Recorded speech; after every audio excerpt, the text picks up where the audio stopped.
My name is Kadeen Griffiths. Mabel Sue. Caitlin Gehring. Tyler Breitfeller. Welcome to Office Hours, the show for anyone interested in the publishing industry with a look at life at HarperCollins.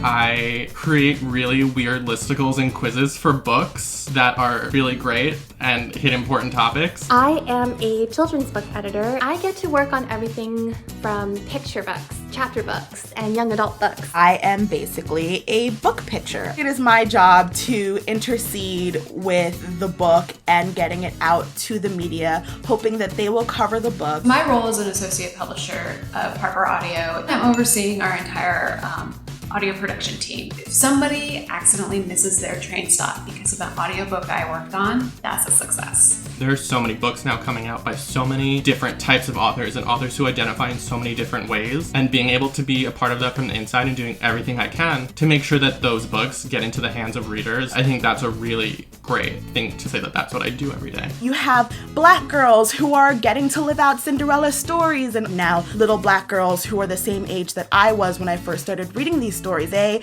are getting the chance to basically be in a world where they never knew that they were excluded from these stories. To be a small part of this industry now, I get to play a part in helping to shape the stories that hopefully will influence kids in the same way today. I love it. It's a great job.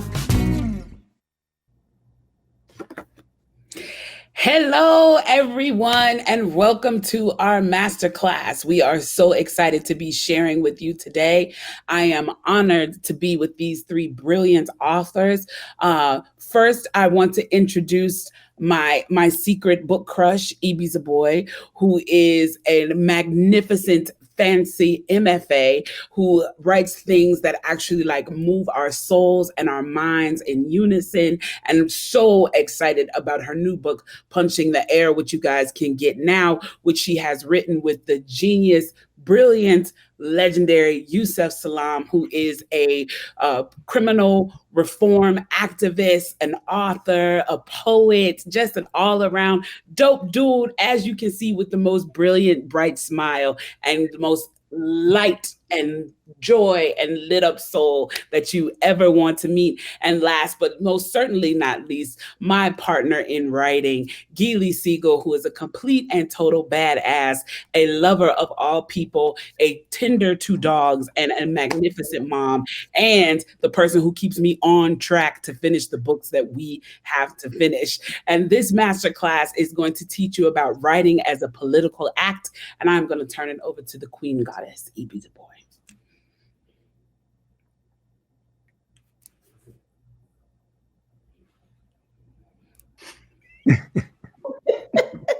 This is my 1,000th virtual event, and make no mistake, I always do that with every single one. So thank you so much for that wonderful, love-filled, light-filled introduction, Kim. And I am so honored to be on this panel with you. This is a master class. We are masters at our craft, and we are here to share best practices with you all. Interestingly enough, this is like a two-way collaborate of, two of us, a two-team dual collaboration thing going on. Kim and Gilly collaborated on a book. Myself and Yusef collaborated on a book. Their best practices around collaboration and bringing mind melding to bring a story together, and writing as a political act. Writing the protest novel, writing a story in response to social justice themes and the big social issues that affect us today. So first of all, with any class, when I'm learning something new, I like to break down the key terms. So when there's a title to anything, a class, even the title of a book, I want to know what each word means. So since this is writing as a political act, the most important word in that title for me is political. And political is about politics, politicians maybe, versus a private face. There are so many ways we can define political. And I want to start with you, Gilly. What does political mean to you? Before we learn how to write politically, before we understand writing as a political act, let's define political, and what does political mean to you, Gilly? This is such a great question. I love starting this way, Ibi. Thank you. It's tempting to define political narrowly as political parties and the people that we elect every 2 years or 4 years or 6 years. But to me, political is much broader than that. And it's really about the way that we organize ourselves as a society, the way that we choose to govern ourselves as a community, and the rules and the regulations that we put in place to collectively act as a society or a group. And I want to, you two don't have your books. I don't have your book with me, but it's called I Am Not Dying With You Tonight. Can the people, you got my book. I'm sorry, I don't have yours. Do you have I'm Not Dying With You Tonight? I do. Around you. I'm going to walk away and now back. Let the good people see it. Yes. Can you put it somewhere so that it's visible? Thank you very much. Oh, thank you. So you two collaborated on I'm Not Dying With You Tonight. Kim, what does political mean to you? Yeah, so political for me is like a state of being. It's like a series of choices that a person makes to let the outward world know how they feel about something and where they stand. For me, something as simple as wearing a t-shirt with a fist on it, to me, is a political statement. It gives people an understanding and an entrance into who you are and what you stand for. And I think when we talk about politics as a whole, and like Gilly said, I don't want to limit it to just like your chosen political party, but it's really your moral standing and where you stand as it relates to other people. That's how I see it. Now, Yusef Salaam is a member of the Exonerated Five, and at just 15 years old, he faced one of the gravest injustices in American history. He was incarcerated for almost 7 years for a crime that he did not commit. I'm curious, Yusef, what does political mean to you? It's interesting because I'm going to look at it from a different angle. After 5 years of being wrongfully incarcerated in the dungeons of America, they sent me to the big house. They sent me to the adult facilities. And when I got there, I remember walking around the yard, and one of the elders walked up to me and said, "You're Yusef Salaam, right?" And I said, "Yes." He said, "Come over here with us." And so I went over there, and they introduced me to each other. And they were telling me that they were members of the Black Panther Party, the original Black Panther Party, that they were members of the Black Liberation Army. They told me, and this is the first time I had ever heard this statement attributed to me, they told me that I was a political prisoner, a prisoner of someone else's politics, someone else's ideas, values, belief systems, government, the totality of it and what it meant. And so I was pretty amazed at this revelation. And then I realized how true and how powerful it became and why it was so powerful for me in that what happened, the spike wheels of justice came and mowed me down at the age of 15. And I still was trying to get my footing in life, trying to understand what my political views were, what my politics were. And in many ways, I didn't realize it, but we were always kind of, in a way, being political. The way we wore our hair, the way we wore our clothing, the type of way we chose to communicate with each other, And so for me, political is a very, very important, personal, powerful, vibrating reality that governs yourself as it relates to the rest of the world. And a lot of times society wants to shut that off, and they kill because of people's politics being different than the politics of the norm, But the truth of the matter is that a lot of times they're trying to stifle and drown and I don't want to use the word kill again, but let's use it again, because they want people to conform to what it is the status quo is, as opposed to what the truth may be. Thank you, Yusef. That's very powerful. I think when you experience certain things that are so against the status quo, and I think it deepens your understanding of what political means. And it doesn't mean that you experience it once. It means that you experience it several times over, and each time you go through an injustice, you face an injustice, it's supposed to sharpen your political wherewithal. And you're forced to do something with that. You're forced to express it in some way. And I think the most profound artists are deeply political, even if they're not writing about politics. So let's connect political to status quo and how an artist becomes an artist based on personal politics. So Kim and Gilly, you talked about like big picture politics, and Yusef brought it back home with a personal experience. For me, I want to connect the personal to the political. Political and personal can merge in the way that you choose to wear your hair, for example. I have no hair.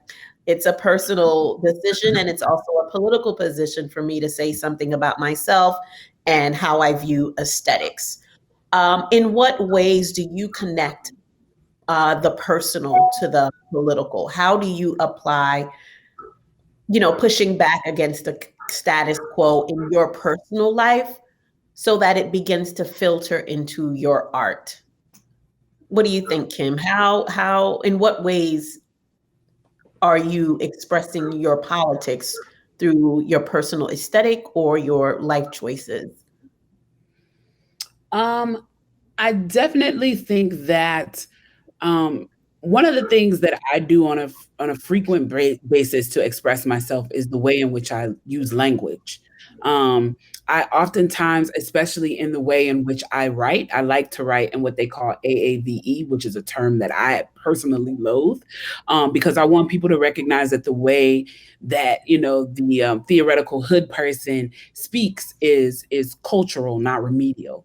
It is not a reflection of our intellect. And so that is one of the choices that I use. And I also use that, when I'm speaking. A lot of times I will intentionally incorporate Black slang into my language, or when I'm on interviews, when I'm just talking. I do it a lot. Gilly will tell you I do it a lot when I meet people for the first time, because I want to set the standard that I'm not going to wash the way that I speak for you. I may circle back to a more code switched language, but I want you to be comfortable with the fact that I may not up front, because I'm very proud of the way that the Black community has affected language. I mean, even things as simple as there's very few people who will introduce anybody nowadays without saying, put your hands together. If you think about the way in which that phrase is put together, you can recognize that it's a colloquialism. It's actually slang from the jazz era. When they would bring up artists, they would say, now go ahead and put your hands together. Now it's common vernacular used around the world, and Black vernacular is used every day. And it's so integrated, particularly into American language, but in the world language, in such a way that we don't even know the pieces anymore, like put your hands together, like cool, like so much of the language. Yet at the time in which we're inventing it, we are told that it is less than, we are belittled for it. When the truth is, like, especially Black girls and trans women are the architects of cool as it relates to language. And so that is the way I exercise my political act, is that I don't always code switch. And even when I do, I find my sweet spots, throw a little slang, and then just let people know what's cracking. I love that response so much, and it is so true and accurate.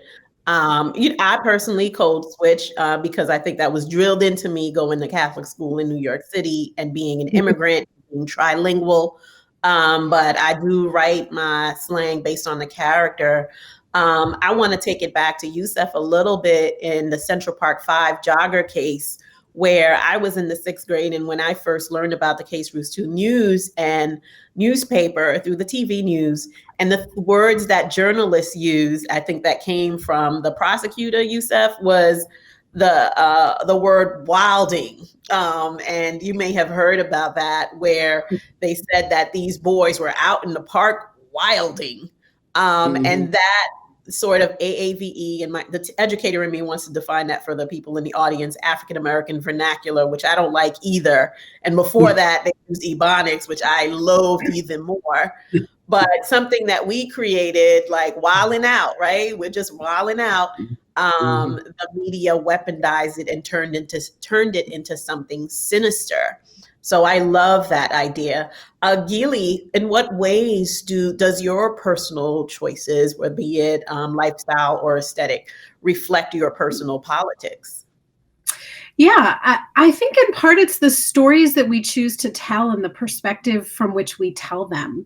So when Kim and I first started talking about writing this book, I mean, I knew it had to be a collaboration, right? It's the story of two girls who are trapped in a civil unrest that rises to the level of sort of a violent protest, and it's one Black girl and one white girl. That is not my story to tell by myself. I could never do it justice. I don't have the lived experience. So choosing to participate in a conversation about social justice and about racism, like part of the political for me is recognizing what's an appropriate role for me to play as a white person. There's a teacher that I follow on Twitter, Dwayne Reed, who said racism is not a Black problem to be empathized with, it's a white problem to solve. And to me, political is choosing to participate in this conversation without co-opting. It's choosing to honor the lived experience of the character that Kim wanted to describe without taking that over and presuming that I know how to tell that story and how to do it justice on my own.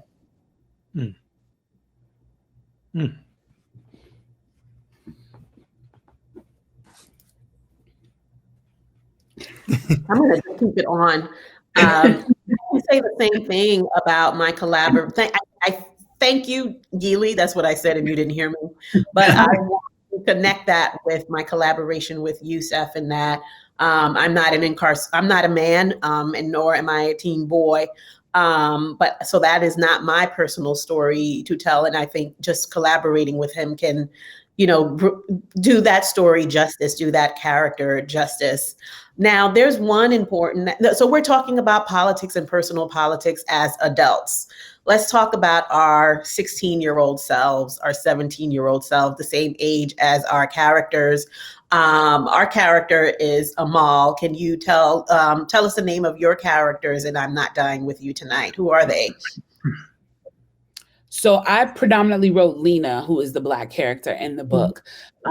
Lena is what I like to refer to as your poppin' hood chick. Like, she is the most popular girl in her neighborhood. She is fly. She has a different taste for fashion than most people. She is not going to the local mall or Macy's to get her clothes. She is a frequent visitor of consignment shops because she wants the real deal. So she will work her job at the ice cream shop and get the money she can get her money together to get that vintage Dior bag at the vintage shop on the corner. She's that girl. And so she has big dreams and big ambitions for herself. She has this boyfriend, Black, who's a music producer. And he is my ode to midnight in the coldest winter ever. And so Black is, he's a music producer. He's maybe got some other things going on the side. But in her mind, they're going to be the next Beyonce and Jay-Z. And so that's her ambition, is that she's going to become this power couple with Black. They're going to get out of the hood and blow up. And so because of that, she does carry herself to a higher standard. The other thing about Lena, which I did purposefully, is Lena is being raised not by her parents, but she's being raised by her grandfather. And I specifically did that because I wanted Lena to be raised, because it's a Southern story. It's set here, even though it was inspired by the civil unrest in Baltimore after Freddie Gray, which is when we started writing it in 2015. We set it in Atlanta. And this is a Southern girl. And so I wanted her to be raised by her grandfather because I wanted her to be being raised by someone who had survived Jim Crow. And so who would bring that energy and education to her. So this is partially why, and this doesn't give away too much, she doesn't even refer to Campbell by her name until about halfway through the book. She just calls her Becky the whole time, because what her grandfather would have taught her is an extreme level of mistrust of white people. because of his lived experience. And so I did that by design. And so it takes, Lena really has to choose to open up to Campbell because she's been groomed to see Campbell as a threat. Despite the fact that the world sees Lena as a threat, she's been groomed by her grandfather to see Campbell as a threat. So before we move on to Campbell, Kim, on a scale of one to five, so 5 being radical, abolitionist, No Name the Rapper type, political worldview, burn it all down, let's start something new, maybe a little Marxist, maybe a little socialist, definitely Black nationalists, right? Or very, free-spirited. 1 being, they don't know what the Electoral College is, they don't even know who the local politics is, and what the 3 branches of government, who.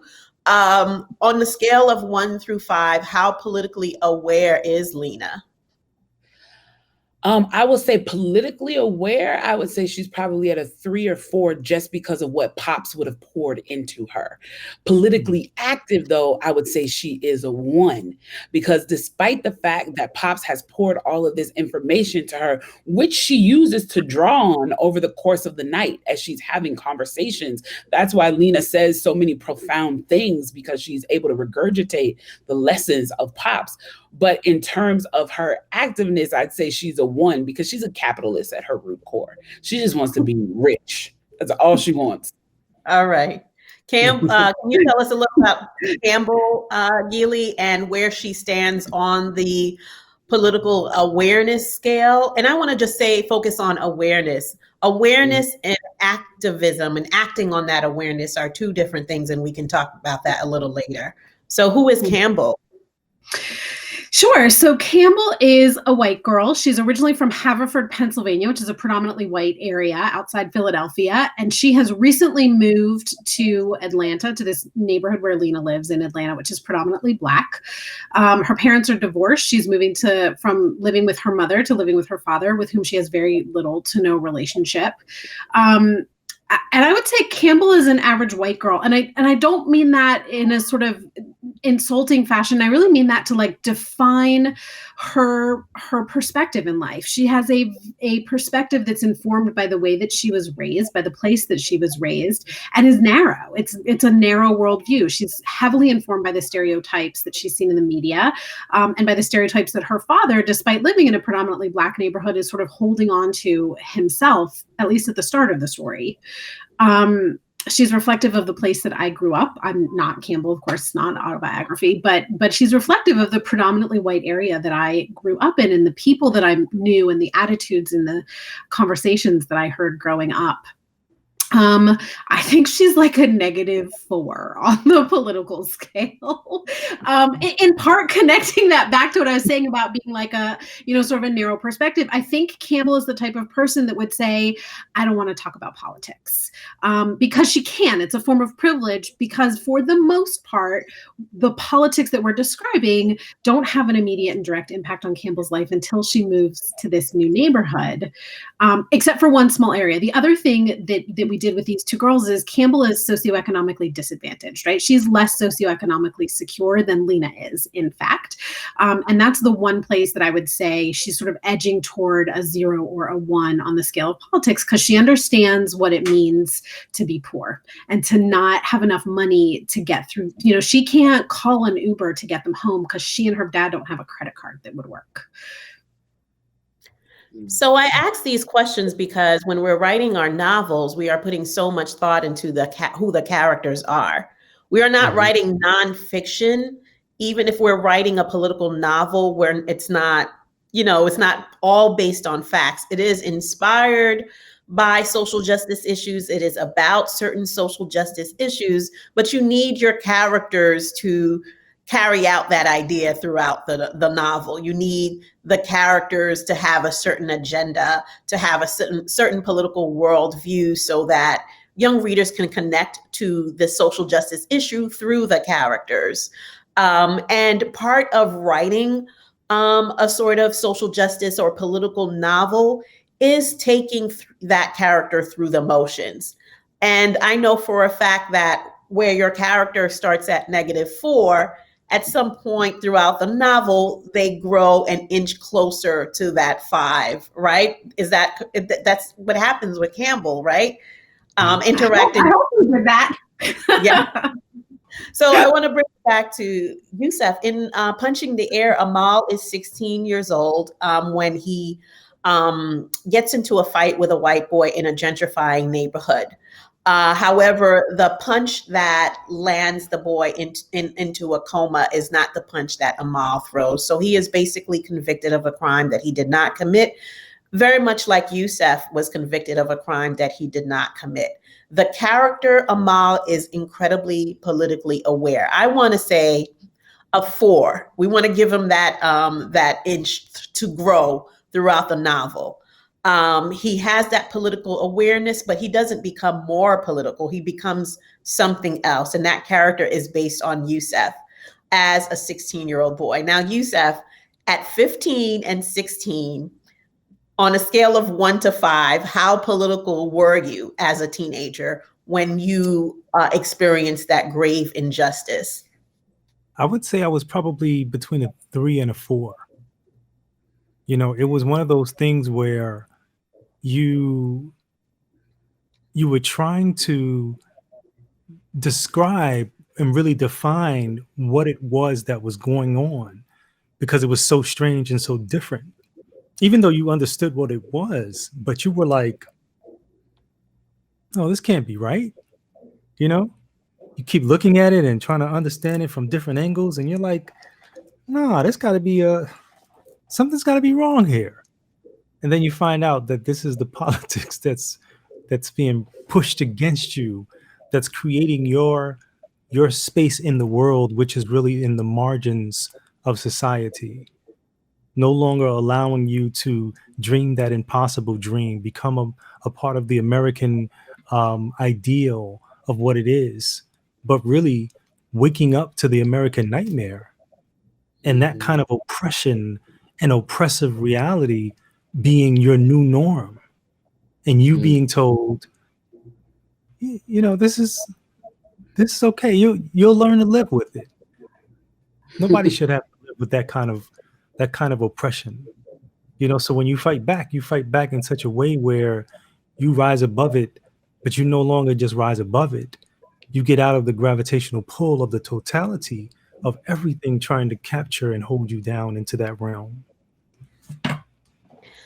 Now, I want to talk about how young people express themselves politically, even when they don't think they are. Now, Yusef says he was like between a 3 and a 4. That's pretty close to a 5.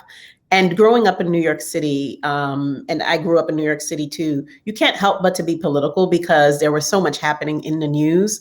And while we may not have been marching, we didn't have social media to say like the woke thing. And as you had said before, Kim, we called ourselves conscious, right?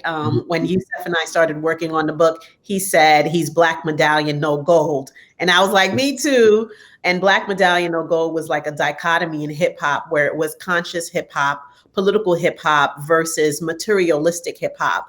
So the Black Medallion was like the leather Africa necklaces or chains. It was just leather, and then the Africa would be in the middle of it, versus the gold rope chains that Run DMC wore or Rakim wore. So there was the dichotomy, and as young people, you sided with one versus the other. And I want young people to see how you expressed yourself at 15 years old on that fateful night. Yusef, are you ready? Were you about to say something? I was actually, I'm thinking about this a little bit more rounder, and I'm realizing that I probably was more of a 4 because we were listening to, and a part of our influence was not just hip hop music, but the hip hop artists back then were really our elders. They were not the artists that you see today, young people kind of pushing the culture and, not being, what do they call that when people say, well, you're an influencer? They don't look at themselves as that. Whereas back then you had people like Public Enemy, stating some very profound truths that I truly understood. Like I never forget when I heard, Chuck D say, "I got a letter from the government the other day." I opened and read it, and it said that they were suckers. They wanted me for the army or whatever. Picture me giving a damn. I said never. And just that whole idea of like, wow, this is serious. And for us, we knew it was like what was going on, but for a hero in the community to talk about it in a way that was poetic and gave you that proverbial punch in the air back then was amazing. So you said about me, you're talking about the clothing or the and how we absorbed all that. Yeah, the way that young people absorb information and express it in different ways before they start writing. Let the good people do that. Yeah. I want to make a point about that. And this is, of course, we're all grown-ups, but we were 15 and 16 and 17 at once too. And political. Yeah. Yeah. So I got to tell you, like this is the pants that I was wearing on the same night that I was arrested and convicted and associated with the Central Park jogger case. But as you can see on these pants, I have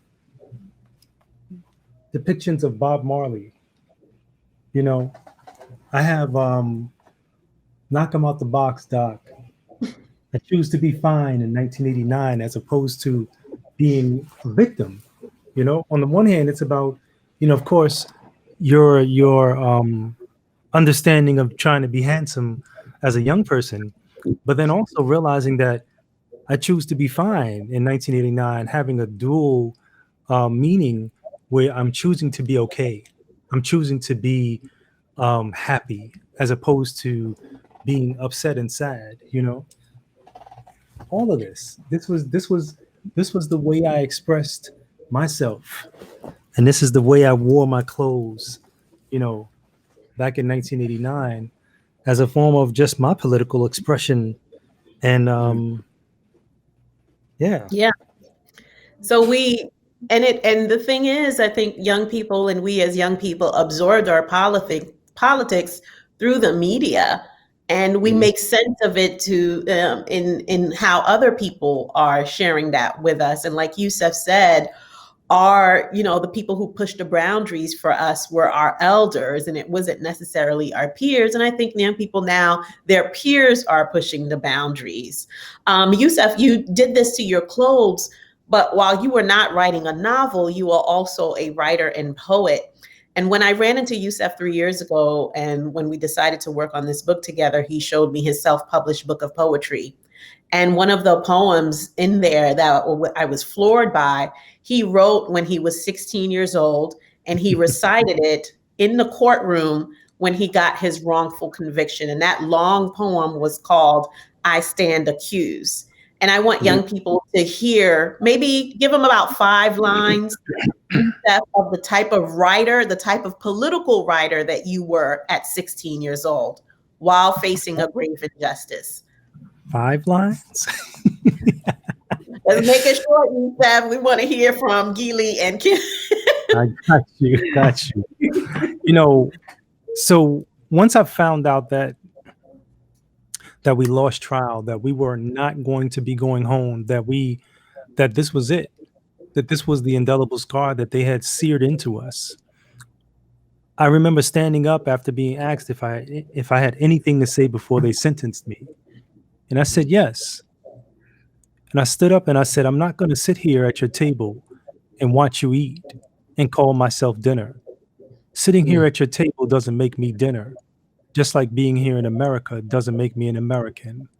Let us begin. Stress is the anger that is built up inside. Rage is the anger that is no longer built.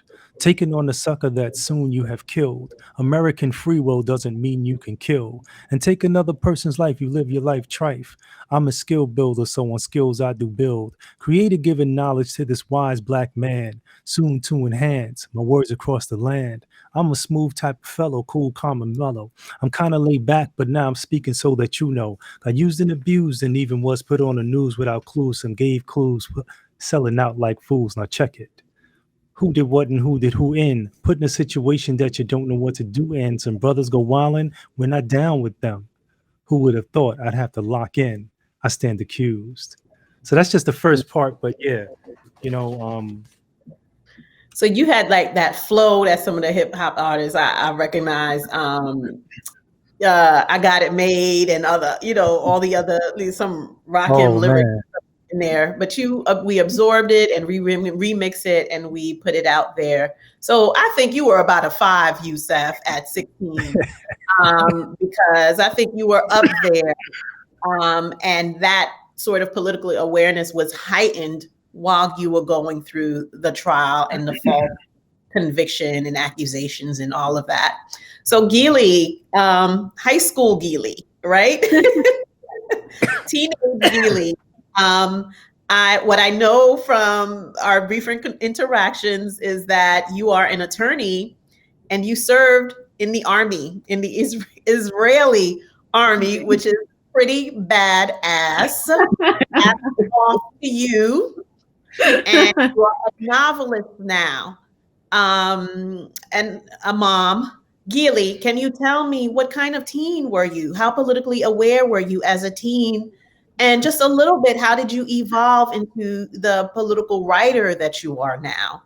Were you a 5 like Yusef or a -4 like Campbell?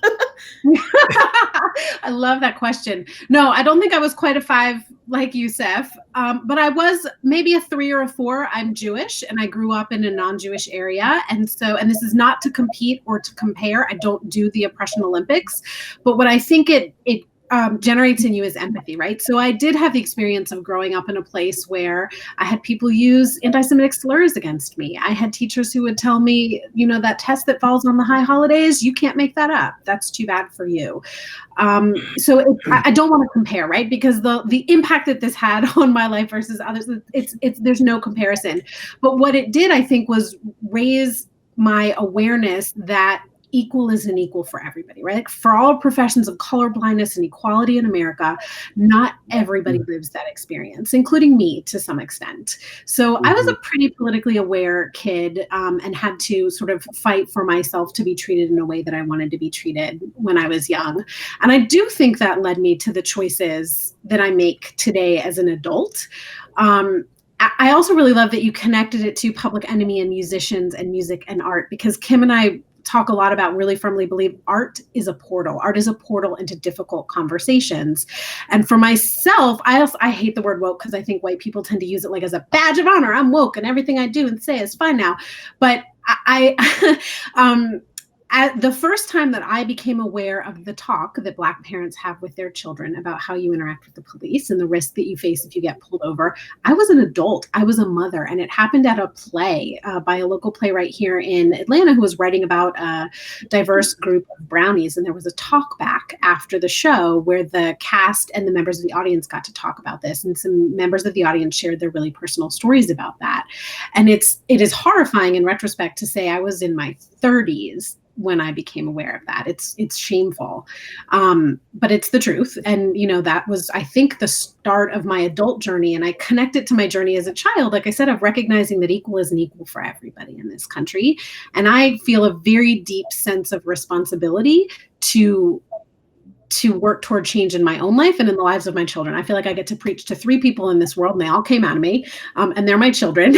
And to say that, like, what does it mean when I say I get this? Well, it means having those uncomfortable conversations starting in my very own home.